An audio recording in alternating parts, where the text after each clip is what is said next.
विद्यार्थियों, नमः संस्कृताय। अपनी संस्कृत पाठशाला में आप सभी लोगों का हार्दिक स्वागत एवं अभिनंदन है। बच्चों, आज हम सेंटअप एग्ज़ाम जो हुआ था उसका प्रश्न पत्र लेकर के उपस्थित हुए हैं। आज हम लोग इसको हल करेंगे और आप लोगों का बोर्ड का एग्ज़ाम शुरू होने वाला है। हमने आप लोगों से वादा किया था कि बोर्ड एग्ज़ाम से पहले आपका प्रश्न पत्र हल करवा देंगे, क्योंकि मेरे पास समय नहीं रहता है, समय का बहुत अभाव रहता है। तो आज छुट्टी थी, हम सोचे हल करवा दें और आप लोगों का एग्ज़ाम भी आ गया, इसी मंथ में होगा। तो आप लोग एग्ज़ाम से पहले इस वीडियो को 3-4 बार ज़रूर सुन लीजिएगा। इसमें से आप लोगों का 2-4 क्वेश्चन ज़रूर फंसेगा।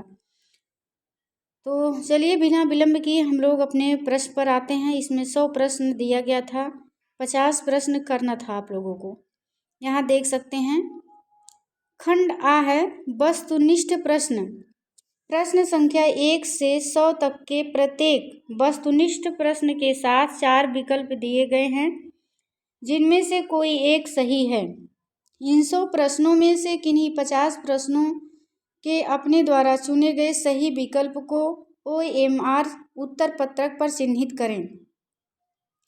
तो एक प्रश्न 1 नंबर का है, तो 50 प्रश्न 50 नंबर का है, तो 50 नंबर कम नहीं होता है। तो आप लोग ज़रूर सुनिएगा। इस प्रश्न पत्र को हम 2-3 भागों में हल करवाएंगे। पहले भाग में जो आपका बहुविकल्पी है 100 प्रश्न, उसको हल करवाएंगे। फिर दूसरे भाग में आपका पैराग्राफ और जो आवेदन पत्र लिखने को आया है। फिर तीसरे भाग में आपका जो निबंध आया था लिखने को और प्रश्न आया है उसको हल करवाएंगे, नहीं तो वीडियो बहुत लंबा हो जाएगा। चलिए, पहला प्रश्न है, भारत किससे सदा सेवित है? तो नदियों से, पर्वतों से, सागरों से। तो इन सभी से आपका उत्तर होगा विकल्प डी, इन सभी से। देखिए बच्चों, हम केवल हल में उत्तर ही बताएंगे, व्याख्यात्मक हल नहीं देंगे आप लोगों को। 100 प्रश्न है, नहीं तो वीडियो बहुत लंबा खींचेगा। बस प्रश्न और उत्तर ही बताएंगे। व्याख्यात्मक के लिए हम आपको चैप्टर पढ़ाएंगे, वहाँ से आपको बताते चलेंगे कि कहाँ कहाँ से प्रश्न पूछने की संभावना है। जो आपका चैप्टर बाकी है उसको हम पढ़ाएंगे, एग्ज़ाम से पहले ही पढ़ा करके चैनल पे अपलोड कर देंगे और आप लोग सारा पढ़ लीजिएगा जितना चैप्टर शेष है। भारत किससे सदा सेवित है? तो भारत नदियों से भी सेवित है, पर्वतों से भी, सागरों से भी। तो आपका विकल्प डी सही है, इनमें से सभी। प्रश्न संख्या 2 है, भीखनटोला गांव कहाँ है? तो भीखनटोला गांव बिहार राज्य में है, आपका विकल्प बी सही है। प्रश्न संख्या 3 है, कर्मवीर कथा पाठ में किसकी कथा है? तो कर्मवीर कथा पाठ में राम प्रवेश नामक एक गरीब छात्र है, उसकी कथा है। तो राम प्रवेश राम, आपका विकल्प ए सही है। प्रश्न संख्या 4 है, स्वामी दयानंद का जन्म किस गांव में हुआ था? तो स्वामी दयानंद का जन्म गुजरात के टंकारा नामक गांव में हुआ था, आपका विकल्प सी सही है। इस चैप्टर को तो आप लोग ज़रूर पढ़ लीजिएगा, यहाँ से 2-3 क्वेश्चन ज़रूर फंसेगा आपके एग्जाम में। रात्रि जागरण को छोड़कर मूल शंकर कहाँ गए? तो रात्रि जागरण को छोड़ करके मूल शंकर अपने घर चले गए थे। ये भी प्रश्न पूछता है कि स्वामी दयानंद सरस्वती का बचपन का क्या नाम था? तो उनका बचपन का नाम मूल शंकर था। ये भी प्रश्न बहुत पूछता है।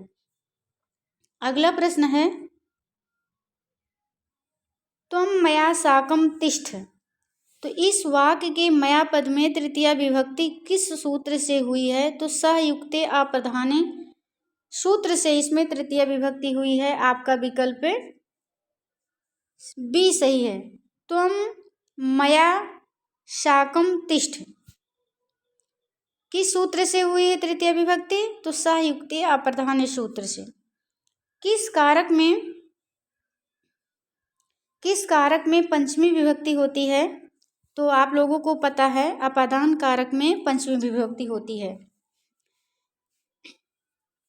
कर्ता में प्रथमा, कर्म में द्वितीया, करण में तृतीया, संप्रदान में चतुर्थी, अपादान में पंचमी और संबंध में षष्ठी और अधिकरण में सप्तमी, संबोधन में प्रथमा विभक्ति या संबोधन का।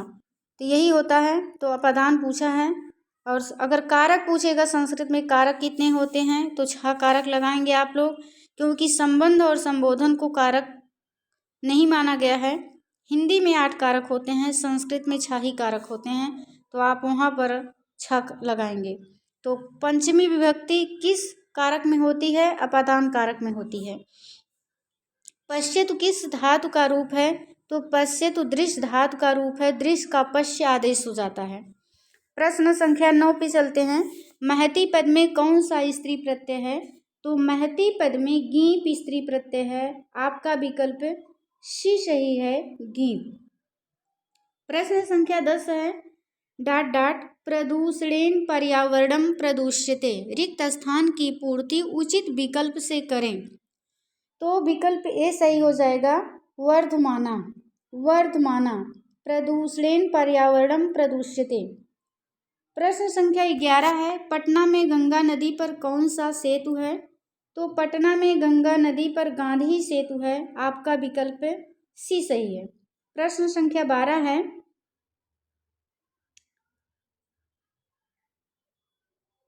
प्राचीन काल में शिष्य को क्या कहा जाता था? तो प्राचीन काल में शिष्य को ब्रह्मचारी कहा जाता था, जो कि विकल्प ए में दिया हुआ है। अगला प्रश्न है। कर्णभेद किस संस्कार के अंतर्गत आता है? तो कर्णभेद सैसो संस्कार के अंतर्गत आता है। अगला प्रश्न है। सुलभ कौन है? तो सतत प्रियवादी सुलभ है, आपका विकल्प बी सही है, सतत प्रियवादी। प्रश्न संख्या 15 है। नीति श्लोका पाठ में परम श्रेय किसे कहा गया है? तो नीति श्लोका पाठ में परम श्रेय धर्म को कहा गया है, आपका विकल्प ए सही है। प्रश्न संख्या 16 है। नरक का द्वार नहीं है, इसमें नहीं पूछा है। अगर पूछता है नरक का द्वार है तो काम क्रोध लोभ तीनों हो जाता, इसमें नहीं पूछा है तो ज्ञान हो जाएगा, विकल्प डी सही है। अगला प्रश्न है। प्रश्न संख्या 17 है। उद्योगिनम पुरुष सिंहम डाट डाट उपैति, रिक्त स्थान की पूर्ति उचित विकल्प से करें। तो हो जाएगा लक्ष्मी, विकल्प ए सही होगा। उद्योगिनम पुरुष सिंहम लक्ष्मी उपैति, विकल्प ए सही है। प्रश्न संख्या 18 है। स्वामी दयानंद के लिए कौन सा पर्व उद्बोधक सिद्ध हुआ? तो स्वामी दयानंद के लिए शिवरात्रि का पर्व उद्बोधक सिद्ध हुआ था, विकल्प डी सही है। प्रश्न संख्या 19 पर चलते हैं। डाट डाट तीर्थानि में रतिम संजनयंती, रिक्त स्थान की पूर्ति सही विकल्प से करें। तो इसमें रमणीयानि भरा जाएगा, रमणीयानि तीर्थानि में रतिम संजनयंती, आपका विकल्प बी सही होगा। क्या सही है? बी सही है। अगला प्रश्न है। व्याघ्रपथिक कथा पाठ के रचयिता कौन हैं? तो व्याघ्रपथिक कथा पाठ के रचयिता नारायण पंडित हैं, इसलिए आपका विकल्प बी सही होगा। अगला प्रश्न है। कर्णस्य दान वीरता पाठ किस ग्रंथ से संकलित है? तो विकल्प ए सही है, कर्णभार से। कर्णस्य दान वीरता पाठ कहाँ से संकलित है? तो कर्णभार से, जो कर्णभार रचना है भास की है, उसी से यह संकलित है।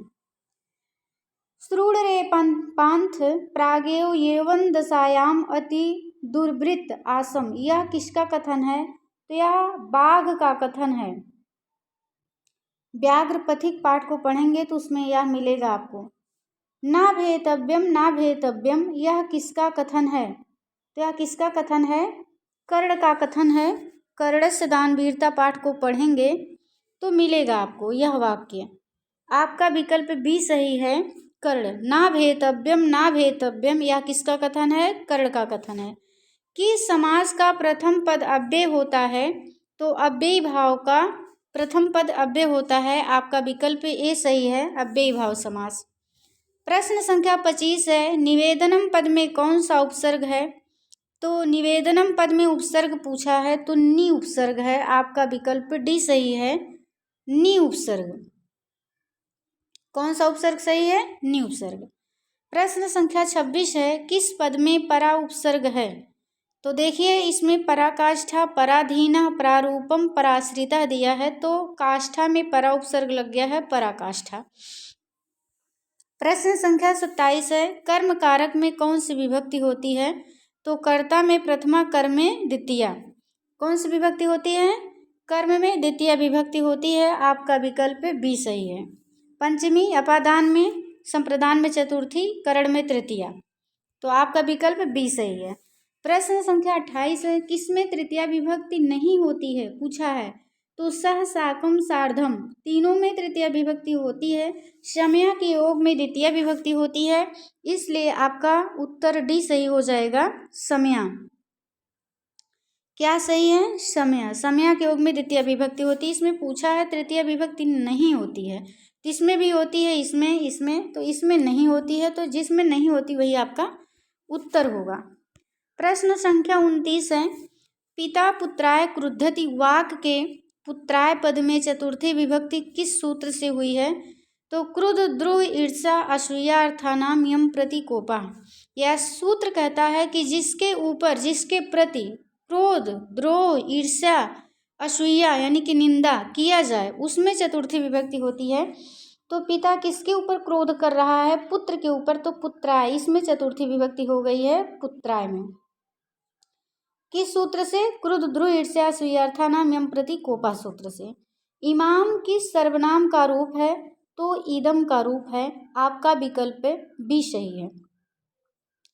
ईवा शब्द का मूल रूप पूछा गया है, तो ईवा शब्द का मूल रूप क्या है? इवन है। आपका विकल्प ए सही है। प्रश्न संख्या 32 है, विभेद किस धातु का रूप है?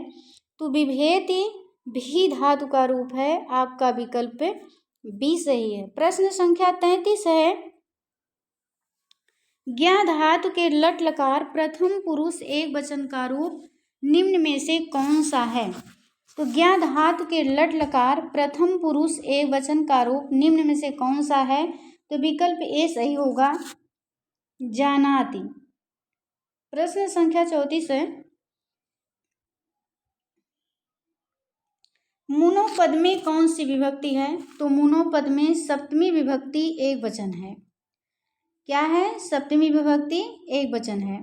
अगला प्रश्न है, अस्मः किस लकार का रूप है? तो अस्मः लट लकार का रूप है। आपका विकल्प बी सही है। अगला प्रश्न है, तत्र सर्वे जना आनंदमग्ना अभूवन। आनंदमग्ना प्रश्न निर्माण है तो रेखांकित पद के स्थान में कौन सा पद होगा? तो रेखांकित पद क्या है? आनंदमग्ना। और आपको प्रश्न का निर्माण करना है, तो 4 विकल्प दिया गया है, इसमें से किसका प्रयोग करेंगे? तो काह का प्रयोग करेंगे। क्या करेंगे? काह का। काह, तत्र सर्वे जना काह अभूवन। अगला प्रश्न है, कौमुदी महोत्सव डॉट डॉट अतीव प्रचलिता रिक्त स्थान की पूर्ति उचित विकल्प से करें। विकल्प बी सही होगा। कौमुदी महोत्सव जो है गुप्त काल से ही अत्यंत प्रचलित था, तो आपका विकल्प बी सही होगा, गुप्त काले। कौमुदी महोत्सव गुप्त काले अतीव प्रचलिता। प्रश्न संख्या 38 है, गुरु गोविंद सिंह सिख संप्रदायस्य डॉट डॉट गुरु आसीत रिक्त स्थान की पूर्ति विकल्प उचित विकल्प से करें। तो गुरु गोविंद सिंह सिख संप्रदाय के ये 10वें गुरु थे, तो आपका विकल्प डी सही है, 10वां। चौथे गुरु थे, 10वें गुरु थे। अगला प्रश्न है, भवति पद में कौन सी विभक्ति है? तो भवत में सप्तमी विभक्ति है, सप्तमी विभक्ति एक वचन। अगला प्रश्न है, कुर्युः किस लकार का रूप है? तो कुर्युः विधिलिंग लकार का प्रथम पुरुष बहुवचन का रूप है। आपका विकल्प डी सही होगा, विधिलिंग लकार। अगला प्रश्न है, क्रिया के साथ किसका साक्षात संबंध होता है? तो क्रिया के साथ कारक का साक्षात संबंध होता है। अगला प्रश्न है, यथा नद्यः चंदमानाः समुद्रे अस्तं गच्छन्ति नाम रूपे विहाय। यह पद्यांश किस उपनिषद से संकलित है? तो यह पद्यांश मुंडकोपनिषद से संकलित है। आपका विकल्प सी सही होगा। प्रश्न संख्या 43 से पूछा गया है, अनृतम का अर्थ तो अनृतम का अर्थ होता है झूठ। आपका विकल्प बी सही है, झूठ। प्रश्न संख्या 44 है, सत्य का मुख किससे ढका हुआ है? तो सत्य का मुख स्वर्णमय पात्र से ढका हुआ है, पहले ही चैप्टर से है ये प्रश्न। अगला प्रश्न है, भारत महिमा पाठ में कुल कितने पद्य हैं? तो भारत महिमा पाठ में कुल 5 पद्य हैं। आपका विकल्प सी सही है। प्रश्न संख्या 46 है, किसके गीत देवता भी गाते हैं? तो भारत वर्ष के गीत देवता भी गाते हैं, विकल्प ए सही है। प्रश्न संख्या 47 है, अस्मर्तव्यम में कौन सा प्रत्यय है? तो अस्मर्तव्यम में तव्यत प्रत्यय है, आपका विकल्प बी सही है। प्रश्न संख्या 47 है, निम्नलिखित में अव्यय कौन सा है? तो देखिए इसमें पूछा है अव्यय, तो पठितुम, तुमुन प्रत्यय जिस शब्द में लग जाता है वह अव्यय बन जाता है। तो इसमें पठितुम में तुमुन प्रत्यय है, इसलिए पठितुम क्या है? अव्यय है, अव्यय ही पूछा है इसमें। अगला प्रश्न है, निम्न में कौन सा तल प्रत्यांत पद है? तो पटुता में तल प्रत्यय लगा है, आपका विकल्प ए सही है, पटुता। अगला प्रश्न है, कर्ता का स्त्रीलिंग रूप क्या होगा? तो कर्ता का स्त्रीलिंग रूप होगा कर्त्री। प्रश्न संख्या 51 है, दक्षिण भारतीय संस्कृत लेखिका कौन है? तो इनमें से सभी होगा। शीला भट्टारिका भी दक्षिण भारतीय लेखिका हैं, राम भद्राम्बा भी हैं, देव कुमारिका भी हैं, तो आपका विकल्प डी सही हो जाएगा। गंगा देवी का काल पूछा है, तो गंगा देवी का काल क्या है? तो गंगा देवी का काल क्या है? 14वीं सदी, आपका विकल्प ए सही है, 14वीं सदी। प्रश्न संख्या 53 है, आधुनिक काल की संस्कृत कवयित्री कौन है? तो आधुनिक काल की संस्कृत कवयित्री पंडिता क्षमा राव हैं। प्रश्न संख्या 54 है, पति रेव गति डाट डाट बाला नाम जननी गति, रिक्त स्थान की पूर्ति उचित विकल्प से करें। तो इसमें आपका उचित विकल्प स्त्रीणाम है, पति रेव गति स्त्रीणाम, बाला नाम जननी गति। अगला प्रश्न है, कोऽपि तथा धार्मिको नास्ति डाट डाट कटैरुवा अस्मान प्रावृणोति, किसने कहा? तो यह तीसरा आलसी कहा था, आपका विकल्प सी सही होगा। किसने कहा? तो तीसरा आलसी ने कहा। प्रश्न संख्या 56 है, इत्यादयः पद में कौन सी संधि है? तो इत्यादयः पद में यड़ स्वर संधि है। इसमें देखिए इत धन आद्य, इत धन आद्य, तो ई का या हो गया, क्या बन गया? इत्यादय। इको यड़च सूत्र से इक के बाद जब कोई असमान अचाता है तो यड़ हो जाता है, या वरल हो जाता है। अगला प्रश्न है, प्रश्न संख्या 57 है, नमस्ते का सही संधि विच्छेद क्या होगा? तो इसका सही संधि विच्छेद होगा नमः धन्ते, इसमें विसर्ग संधि है, क्या होगा? नमः धन्ते। समाज की गाड़ी कैसे चलती है? तो पुरुष और नारियों से दोनों की समान भागीदारी होती है, किसी एक के बिना हम कल्पना नहीं कर सकते हैं। तो पुरुष और नारी कहा जाता है कि एक सिक्के के दो पहलू हैं, तो पुरुष और नारी दोनों से समाज रूपी गाड़ी चलती है। मैत्रेयी कौन थी? तो मैत्रेयी याज्ञवल्क्य की पत्नी थी, आपका विकल्प डी सही है, मैत्रेयी याज्ञवल्क्य की पत्नी थी। अगला प्रश्न है, अलसशाला में आग किसने लगाई? तो अलसशाला में अलसशाला के कर्मचारियों द्वारा आग लगाई गई थी, आपका विकल्प सी सही है। प्रश्न संख्या 61 है, अलसशाला पाठ में अहो कथम अयः कोलाहल अयम कोलाहला, कथमयम कोलाहला। अलसशाला पाठ में अहो कथमयम कोलाहला किसकी उक्ति है? तो ये पहला आलसी बोलता है, ये प्रथम आलसी की उक्ति है। प्रश्न संख्या 62 है, ए धन अ के मेल से कौन सा नया वर्ड बनेगा?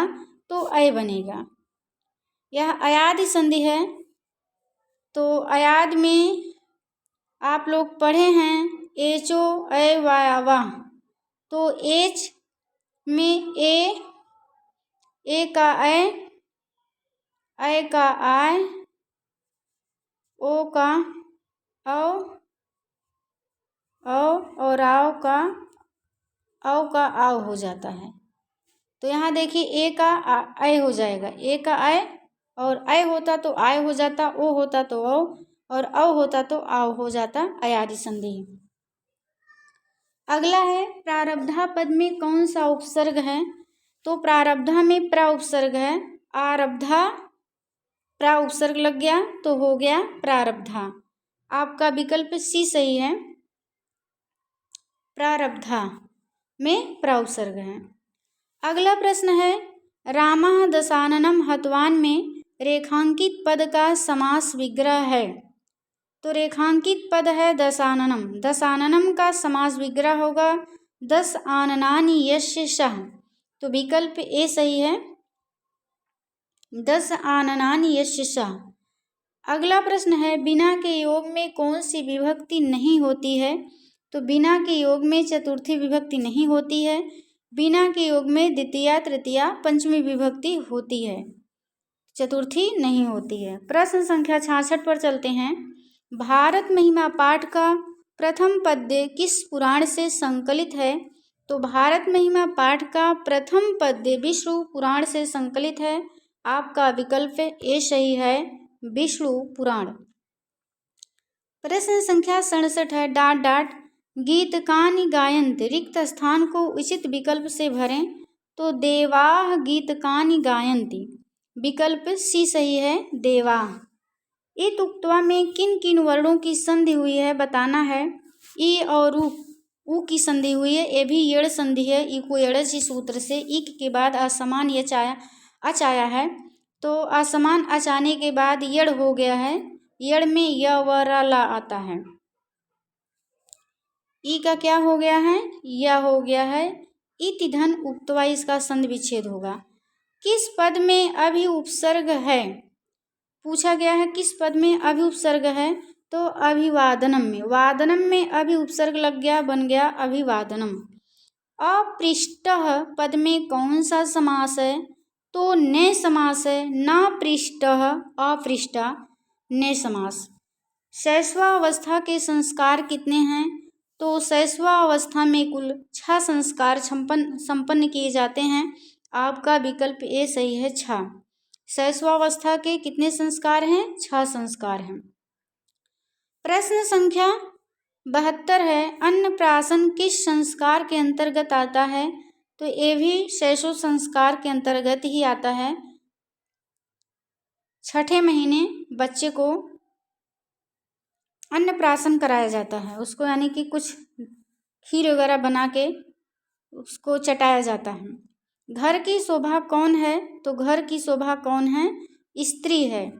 आपका विकल्प बी सही है। मनु ने मनुस्मृति में कहा है यत्र नार्यस्तु पूजन्ते तत्र रमन्ते देवता, यानी कि जहाँ पर नारियों की पूजा होती है वहाँ पर देवता रमण करते हैं। तो घर की शोभा स्त्रियों से बढ़ती है। आपका विकल्प बी सही है। ऋष्यः तु डाट डाट नदीम अवगाहन्ते, रिक्त स्थान की पूर्ति उचित विकल्प से करें। तो क्या होगा उचित विकल्प? मंदाकिनीम। ऋष्यः तु मंदाकिनीम नदीम अवगाहन्ते, विकल्प भी सही है, मंदाकिनीम। प्रश्न संख्या 75 है चित्रकूट स्थित गंगा का वर्णन किस पाठ में है? तो मंदाकिनी वर्णनम नामक पाठ में है। अगला प्रश्न है व्याघ्र पथिक कथा हितोपदेश के किस भाग से संकलित है? तो मित्र लाभ भाग से संकलित है। आपका विकल्प डी सही होगा। तदत्र सरसी स्नात्वा स्वर्ण कंकणम गृहाण, रेखांकित पद में कौन सी विभक्ति है? तो रेखांकित पद क्या है? सरस। सरस में सप्तमी विभक्ति एक वचन है। अगला प्रश्न है शक्र ने कर्ण से छल पूर्वक क्या ले लिया था? तो शक्र ने कर्ण से छल पूर्वक कवच और कुंडल दोनों ले लिया था। आपका विकल्प सी सही है। अगला प्रश्न है, वक्षेय पद का अर्थ पूछा है। वक्षेय पद का अर्थ कहता है, वक्षेय माने कहता है, आपका विकल्प सी सही होगा। वक्षेय माने कहता है। अध्यापक धन टाप से कौन सा पद बनेगा? तो टाप प्रत्यांत जो होता है पद स्त्रीलिंग होता है। अध्यापक से अध्यापिका स्त्रीलिंग का रूप बना है। आपका प्रश्न अगला है, मनुष्य डाट डाट प्राणी अस्ति रिक्त स्थान की पूर्ति उचित विकल्प से करें। तो देखिए, इसमें भरा जाएगा समाजिका, क्योंकि समाज धन ठक, ठक प्रत्यय है इसमें। ठक का इक आदेश हो जाता है। ठक का इक आदेश हो जाता है। क्या हो जाता है? इक आदेश हो जाता है।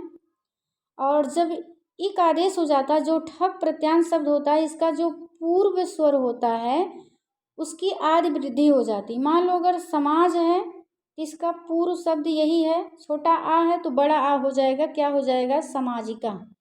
आपका विकल्प डी सही है। ए नहीं होगा, सी नहीं होगा। आपका विकल्प डी सही है, ए गलत है। क्योंकि ठक प्रत्यांत शब्द जो आदि स्वर होता है उसकी वृद्धि उसमें होती है ठक प्रत्यय में, तो ये आपका समाजिका ही होगा। ये गलत है, क्योंकि इसमें सा पर बड़ा का मात्रा नहीं लगा है, ह्रस्व का ह्रस्व ही रहा, इसलिए ये नहीं हो सकता। अगला है, लब्धा में कौन सा प्रत्यय है?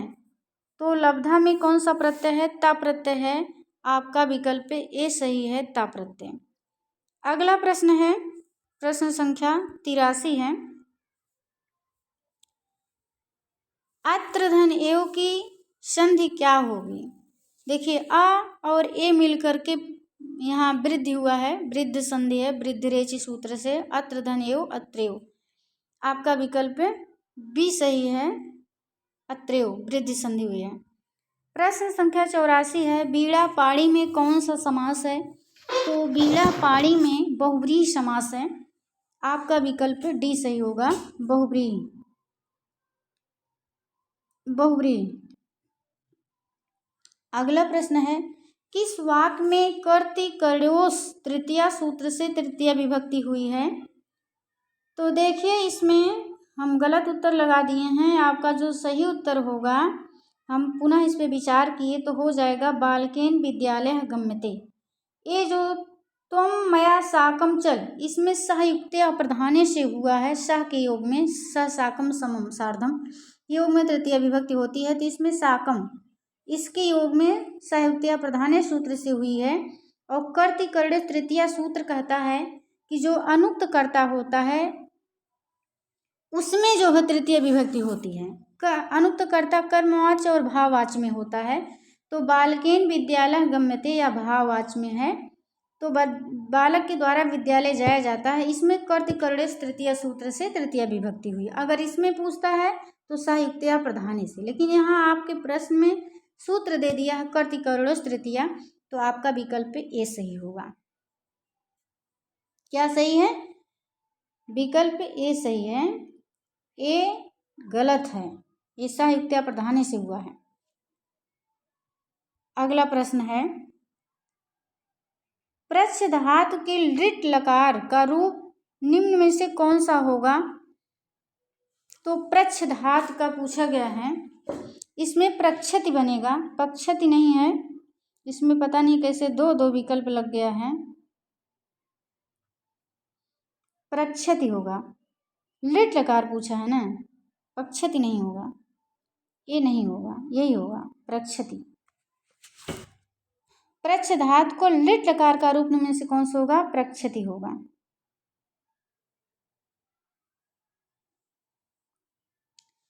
अगला है, अनुच्छेदा में कौन सी संधि है? तो अनुच्छेदा में बच्चों व्यंजन संधि है। ये भी गलती से विसर्ग संधि लगा दिया गया है, ये नहीं होगा, व्यंजन संधि होगा।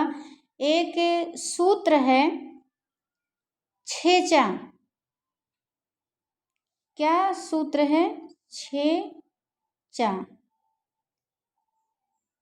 इसी सूत्र से इसमें अनुच्छेदा में व्यंजन संधि हुई है। इसमें तुक का आगम होगा और इसका अनुबंध लोप हो जाएगा, ता बचेगा, फिर ता जब आ जाएगा तो अस्तो असुना अश्चु सूत्र प्रवृत्त हो जाएगा तो ता कच्चा हो जाएगा। तो इसमें अनुधन छेदा होगा। इसका अनुधन छेदा, अनुधन छेदा, इसमें व्यंजन संधि है छेचा सूत्र से। ये विसर्ग नहीं है बच्चों, गलती से विसर्ग लग गया है, आप इसको नहीं मानेंगे। व्यंजन संधि है अनुच्छेदा में छेचा सूत्र से। अगला है गोल गृहम किस समास का उदाहरण है? तो गोल गृहम जो है यह कर्मधारय समास का उदाहरण है। किसका है? कर्मधारय समास का। अगला प्रश्न है अस्माभिः सदा भारतम डॉट डॉट रिक्त स्थान की पूर्ति उचित विकल्प से करें। तो अस्माभिः सदा भारतम पूजनीयम, विकल्प भी सही होगा, पूजनीयम। अगला विकल्प प्रश्न है निम्न में कौन सा अव्यय नहीं है? पूछा है निम्न में से कौन सा अव्यय नहीं है, तो इसमें भी बच्चों गलत उत्तर लग गया है। पूछा है अव्यय नहीं है। देखिए कत्वा प्रत्यांत, तुमुन प्रत्यांत, लेप प्रत्यांत, ये सब क्या होते हैं? अव्यय होते हैं। और जो पठन ये सत्र प्रत्यय इसमें लगा है, जो सत्र प्रत्यांत पद होता है यह विशेषण के रूप में प्रयोग होता है। तो विशेषण के रूप में प्रयोग होता है तो यही आपका उत्तर होगा कि यही नहीं होगा। ये बाकी ये भी अव्यय है, ये भी अव्यय है, ये भी अव्यय है।